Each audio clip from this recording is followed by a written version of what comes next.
Hey, welcome back, guys. So today on this video, we are talking about your LearnWorlds account. And more specifically, I'm going to quickly answer a question I keep getting a lot on my other video. And that is, how do you unlink or remove your Calendly from your LearnWorlds account? So let's go ahead and talk about this. First off, guys, real quick video, not too many steps involved, so be sure to stick around to the end of the video. But why would you want to remove your Calendly from LearnWorlds anyways? Well, that's pretty easy. If you're running an online business, you know that it's pretty common for you to switch over to a new service provider. So maybe you're not going to use Calendly for your students to schedule your one-on-ones. Whatever the case is, it's a pretty easy process. It's handled here in your LearnWorlds dashboard. Check my video description. I'll try to leave the written instructions there as well. But I've already logged into my LearnWorlds and this is the home screen. Here on the home screen, if you want to go ahead and remove your Calendly, here on the left side, you're going to click on settings. It looks like a gear icon.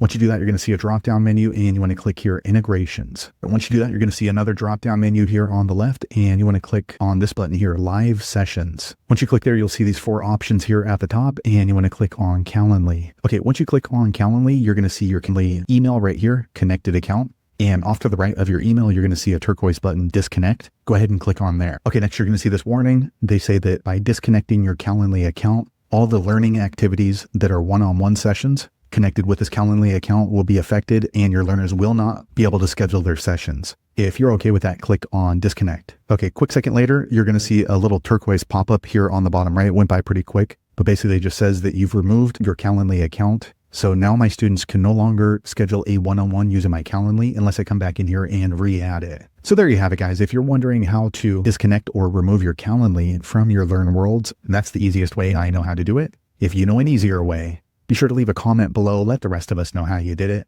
Hopefully you found that video useful. If so, click thumbs up or maybe consider subscribing to my channel, and I hope to see you on the next video. Thanks again for watching.